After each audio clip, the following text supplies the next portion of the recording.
Minneapolis Gymnastics Olympic trials. Shumisa Lee competes on uneven bars during the US Olympic gymnastics trials at America's Center in St. Louis, Mo. Carmen Mandato Getty Images 2021. Minneapolis will be the center of the USA Gymnastics Universe this week. The country's best gymnasts will be competing at Target Center, vying for a spot on Team USA's men's and women's Olympic gymnastics teams. Among the competitors are street pole native Shuni Lee, who was one of the stars of the last Olympic Games, and Shane Wiskus of Spring Lake. The two are competing in competitive men's and women's trials, which will begin on Thursday. In the days leading up to the competition, athletes will be training on the floor and perfecting their routines. The men and women both compete in several events. Both men and women compete in the floor exercise and the vault. Women also compete on the uneven bars and the balance beam, while men compete on the pommel horse, the high bar, parallel bars, and the rings. Each of these events are judged on two things: execution and difficulty. Every event is a little bit different in what they're looking for.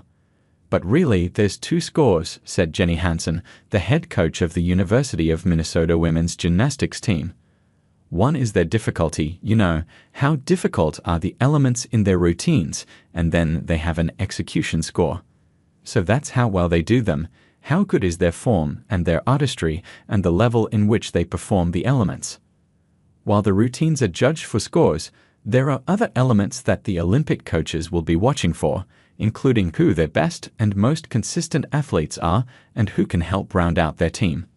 The highest scoring all-around score will automatically qualify. The men and women each have guidelines of how the teams are picked. For women, the top scorer in the all-around qualifies automatically. Then the others are picked based on this competition and recent competitions. Coaches will try to pick one or two more athletes who are strong on the all-around to be able to compete. And then from there, if you get to these amazing all-rounders, it's really just finding strength on the other events, Hansen said. Because they don't need everybody to compete every event.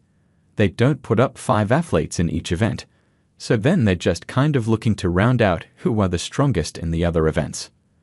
The men have a similar process, with the top all-around scorer if he's in the top 3 of the events, with coaches picking out the rest of the team based on strengths and performances in this and recent competitions.